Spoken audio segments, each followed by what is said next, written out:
प्रभु यीशु मसीह के मधुर और मीठे नाम में आज दिनांक 22 मई दिन गुरुवार को आप सब श्रोताओं का हम स्वागत करते हैं। आज के दिन के लिए जो वचन वो लिया गया है नीति वचन की पुस्तक उसका 4 अध्याय 23 पद। सबसे अधिक अपने मन की रक्षा कर, क्योंकि जीवन का मूल स्रोत वही है।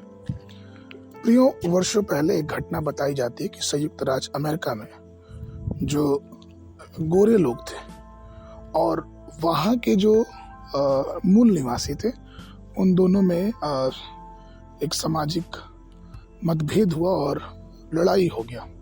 सामाजिक लड़ाई हुई और इसलिए वहाँ के जो मूल निवासी थे उनको वहाँ से जाना पड़ा, मतलब वो जगह छोड़ के वहाँ से उनको दूर भागना पड़ा।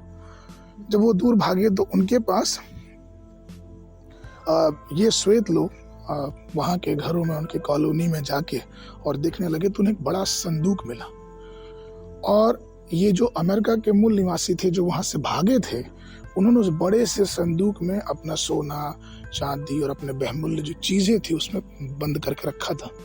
ऐसा कहा जाता है कि फिर गोरे लोगों ने, जिन्होंने युद्ध करके उनको भगाया था, उस संदूक को उठाया और उसे खोलने की पूरी कोशिश की। उस पे अनेक प्रकार के भाले चलाए, तलवार चलाए, उसके ऊपर पत्थर गिराया और जितनी भी कोशिशें हो सकी उन्होंने कोशिश की, लेकिन वो संदूक उनसे नहीं खुला और आखिरकार वो हार मान गया और उसे छोड़ दिया। कई वर्षों के बाद जब अमेरिका के मूल निवासी फिर अपने स्थान पर लौट के आए, जब परिस्थितियां सामान्य हो गई, तो उन्होंने देखा कि किस प्रकार से उनकी जो चीजें थी वैसी की वैसी ही हैं और वो उसे पाके बहुत खुश हुए। ठीक इसी प्रकार से प्रियो, कहीं ना कहीं शैतान भी हमारे विश्वास को हथियाने के उपाय में लगा रहता है। वो चाहता है कि अपने हथकंडे का इस्तेमाल करके वो हमारे विश्वास को वो तोड़े या फिर उसको वो हिला दे। इसलिए रोमियो की पत्री उसका 8:35 और उसके बाद 37, 38, 39 पद में पौलुस इस प्रकार से कहते हैं, कौन हमको मसीह के प्रेम से अलग करेगा? क्या क्लेश, क्या संकट, या उपद्रव, या अकाल, या नंगाई, या जोखिम, या तलवार? परंतु इन सब बातों में हम उसके द्वारा जिसने हमसे प्रेम किया है जवन से भी बढ़कर है।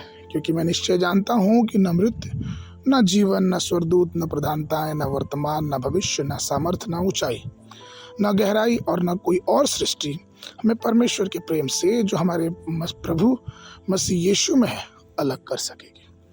तो प्रियो, इसलिए हमें अपने हृदय को बहुत सुरक्षित रखना है, अपने मन को सुरक्षित रखना है। वो इसलिए क्योंकि शैतान का हमला इसी पे होता है।